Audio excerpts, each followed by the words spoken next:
போதைப்பொருள் கடத்தல் விவகாரத்தில் ஜாஃபர் சாதிக்கின் சகோதரர் சலீமிடம் அமலாக்கத்துறை அதிகாரிகள் விசாரணை நடத்தி வருகின்றனர். கூடுதல் விவரங்களோடு செய்தியாளர் பார்வையில் விளக்குவதற்காக செய்தியாளர் அன்பரசன் நம்மோடு இணைகிறார்.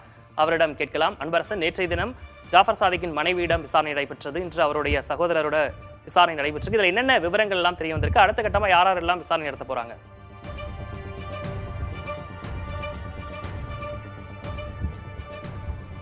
சட்டவிரோத பண பரிமாற்ற வழக்கில் ஜாஃபர் சாதிக் திமுக நிர்வாகி முன்னாள் நிர்வாகி ஜாஃபர் சாதிக்கின் சகோதரர் சலீம் தற்போது அமலாக்கத்துறை அலுவலகத்தில் ஆஜராகியிருக்கிறார். அவரிடம் அமலாக்கத்துறை அதிகாரிகள் நேரில் விசாரணை நடத்தி வருகிறார்கள். குறிப்பாக ரூபாய் 2000 கோடி ரூபாய் மதிப்பிலான போதைப்பொருள் கடத்தல் வழக்கில் திமுக முன்னாள் நிர்வாகி ஜாஃபர் சாதிக்கை மத்திய போதைப்பொருள் தடுப்பு பிரிவு அதிகாரிகள் கைது செய்தனர். குறிப்பாக திமுக முன்னாள் நிர்வாகி ஜாஃபர் சாதிக் உள்ளிட்ட 5 நபர்களை கைது செய்த மத்திய போதைப்பொருள் தடுப்பு பிரிவு அதிகாரிகள் அவர்களை 5 சிறையில் அடைத்து விசாரணை மேற்கொண்டு வருகிறது. இந்த நிலையில்தான் இந்த விவகாரத்தில் சட்டவிரோத பண பரிமாற்றம் நிகழ்ந்திருப்பதாக கூறி அமலாக்கத்துறை அதிகாரிகளும் வழக்கு பதிவு செய்து தீவிர விசாரணையில் ஈடுபட்டு வராங்க. குறிப்பா இந்த மத்திய போதைப்பொருள் தடுப்பு பிரிவு அதிகாரிகளால் கைது செய்யப்பட்ட 5 நபர்களும் நியூசிலாந்து, மலேசியா, ஆஸ்திரேலியா உள்ளிட்ட பல்வேறு நாடுகளுக்கு போதைப் பொருளை கடத்தி அதன் மூலம் கிடைக்கப்பட்ட பணத்தில் பல்வேறு வகைகளில் முதலீடு செய்திருப்பதாக கிடைத்த தகவலின் அடிப்படையில் அமலாக்கத்துறை அதிகாரிகள் வழக்கு பதிவு செய்து இந்த வழக்கு விசாரணை தீவிர விசாரணையில் ஈடுபட்டு வராங்க.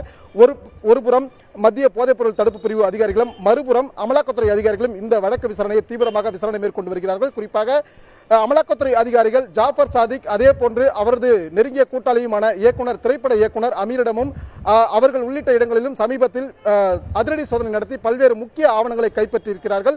குறிப்பாக இந்த ஆவணங்கள் அடிப்படையில் பல்வேறு முக்கிய தகவல்கள் வெளியானதாக அதிகாரிகள் தகவல் தெரிவித்திருக்கிறார்கள்.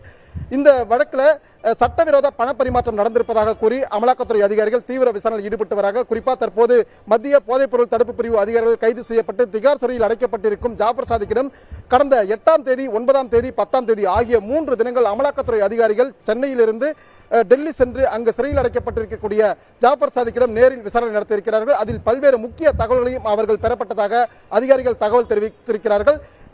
இந்த விசாரணை முடிவுக்கு பின்னராக திரைப்பட இயக்குனர் அமீருக்கு சம்மன் அளித்து 2 தினங்களுக்கு முன்பாக அவரிடமும் சுமார் 5 மணி நேரம் விசாரணை நடத்தப்பட்டது. குறிப்பாக ஜாஃபர் சாதிக்குடன் எவ்வாறு பழக்கம் ஏற்பட்டது, என்னென்ன திரைப்படங்கள் ஒப்பந்தம் போடப்பட்டுள்ளது, வேறு என்னென்ன தொழில்களில் அவருக்கு பங்குதாரர்களாக இருந்து வருகிறீர்கள் என்பது குறித்த பல்வேறு கோணங்களில் இந்த விசாரணை நடத்தப்பட்டது. இந்த விசாரணை தொடர்பாக வீடியோ காட்சி பதிவு செய்யப்பட்டது. இதனையடுத்து ஜாஃபர் சாதிக்கின் மனைவி ஹமீனாவுக்கு சம்மன் அளிக்கப்பட்டு நேற்று அவர்கள் நேரில் ஆஜராக வேண்டும் என அதிகாரிகள் உத்தரவிட்டிருந்தார்கள்.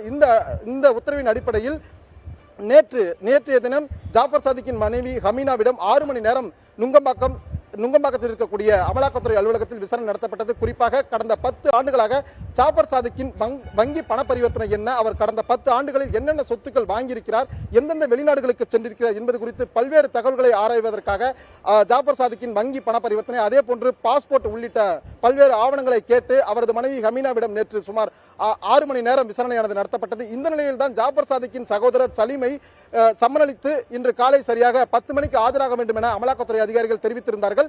இந்த நிலையில் சரியாக 11:30 மணி அளவில் 2 சக்கர வாகனத்தில் தனியாக வந்த சலீம் தற்போது அலுவலகத்திற்கு உள்ளே சென்றிருக்கிறார். சரியாக 2 மணி நேரம் அவரிடம் விசாரணை நடத்தப்பட்டு வருகிறது. இந்த விசாரணையானது வீடியோ காட்சி பதிவுகளாக பதிவு செய்யப்பட்டு வருகிறது. குறிப்பாக கடந்த 10 ஆண்டுகளில் தங்களது சகோதரர் எங்கெங்கெல்லாம் சென்றிருக்கிறார், என்னென்ன முதலீடுகள் செய்திருக்கிறார், அதாவது எந்தெந்த நிறுவனங்களில் எவ்வளவு முதலீடு செய்திருக்கிறார் என்பது குறித்த பல்வேறு விவரங்கள் தொடர்பாக தற்போது விசாரணை நடத்தப்பட்டு வருகிறது. அவர்களுக்கும் இந்த தகவல்களின் அடிப்படையில் அடுத்த கட்ட விசாரணையை துவங்குவதாக அதிகாரிகள் தகவல் தெரிவித்திருக்கிறார்கள். விக்னேஷ், இதுவரை பல பேரிடம் விசாரணை நடைபெற்று வருகிறது. இதில் குறிப்பாக பல விவரங்களை அதிகாரிகள் திரட்டி வருவதாகவும் குறிப்பிட்டிருந்தீங்க. தற்போதைய விவரங்களை வழங்கியமைக்காக நன்றி அன்பரசன்.